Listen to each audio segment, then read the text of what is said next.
Sup, dickwad? Today on Film Learnin, we're making this.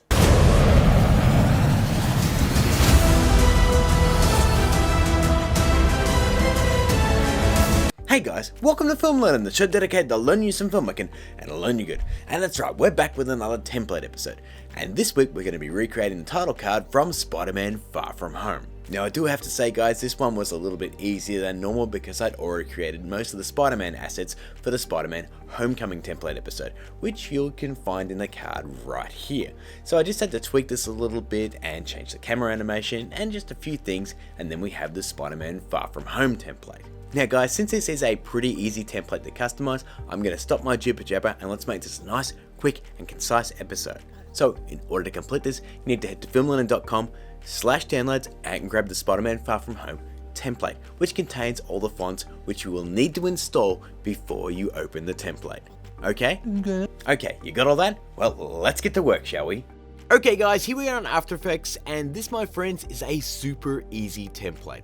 As you can see, we have our globe animation labeled part 1 down here in the comp. We then cut to the Cinema 4D file, which is currently in draft mode, just so I can preview it for you. Now guys, every part of this template that is editable is in one Cinema 4D project. So let's customize this Baba Ganoush gang. To do that, let's select our Cinema 4D file here in the project window, head to edit and click Edit Original. This opens up either Cinema 4D Lite, or if you have the full version of Cinema, it'll open that. So here's what we're working with guys. Camera starts on a close-up of the Spider-Man head symbol, zooms out revealing the text, slows down a little to a track back once the blue spotlight dances over the bottom of the Spider-Man title, and that's all she wrote. So let's get to customizing this, eh?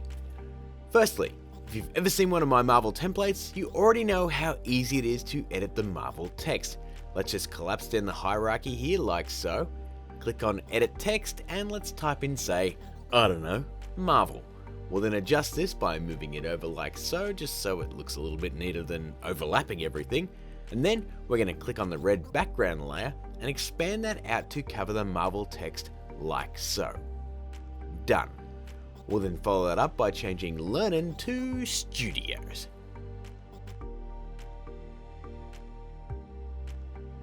Also done. Okay. Let's move on to our Spider-Man text. Just as easy, gang. Just type in your new text. Bam, done. Now, onto the last text. With the Far From Home text, it's just as easy to edit, but it's also a little different because you need to decide where this Spider-Man head symbol is going to go, replacing one of the letters in your text. Now what I mean by that is, well, it needs to represent at least one letter in the subtitle you have below. At the moment, that's the O in home. So say instead of Far From Home, I write, what a douche. When I get to the O in douche, I simply leave a space in the text where the O should be.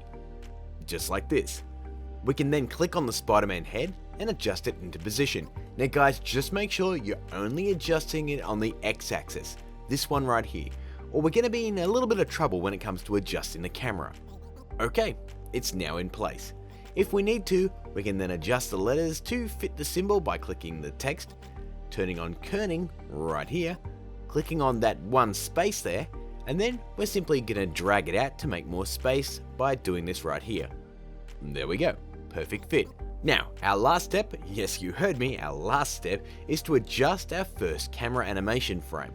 So let's head to our first frame by clicking this button to rewind back, and oh no, our symbol is gone.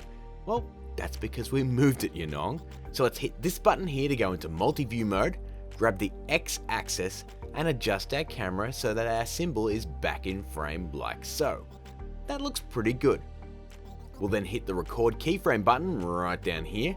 Let's now save and head back to After Effects and make sure our symbol is in the correct position. Back in After Effects, and if your Cinema 4D project hasn't updated in the comp, you can just head over here to the project window, right click on it and hit reload footage, and it will reload. There we go. You can see we have a Photoshop still in our comp here called Guide. If we head to that exact point on the timeline, we'll be able to see if the first frame of our Cinema 4D animation lines up with our guide. This is important as the transition from the front animation here to our 3D custom layer is supposed to be pretty seamless.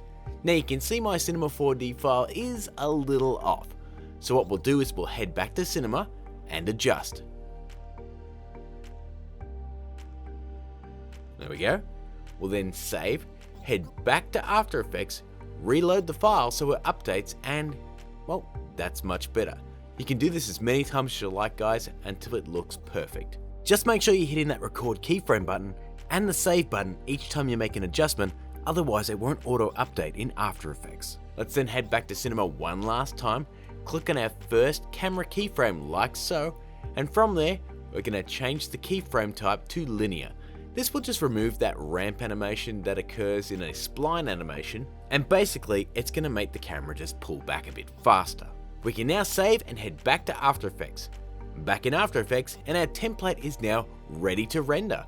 All you have to do now is click on your Cinema 4D file, head to the effects settings right here, and change the renderer to standard final. And once that's finished loading, there we go. You can now render this out, guys. And that, my friends, is another template episode done. Add up all those steps and you get something like this.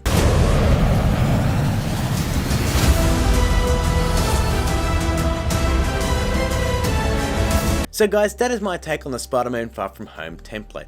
As you can see, it is a really easy template to customize. The only thing really lacking is that Far From Home font, which I can't find anywhere. This is the best substitute for it, but apart from that, I'm pretty happy with it. But for now guys, that's all I got for you. If you did enjoy this episode, please smash that like button, I really do appreciate it. And hey, if you are new here, hit that subscribe button below and turn that notification on so you don't miss a single Film Learnin episode. I've got 2 other Spider-Man themed episodes right over here. I've got my social media crap above my head, and there's our Patreon right there, or you can hit that join button below if you want to become a member of Film Learnin. But until I see you again guys, keep learning.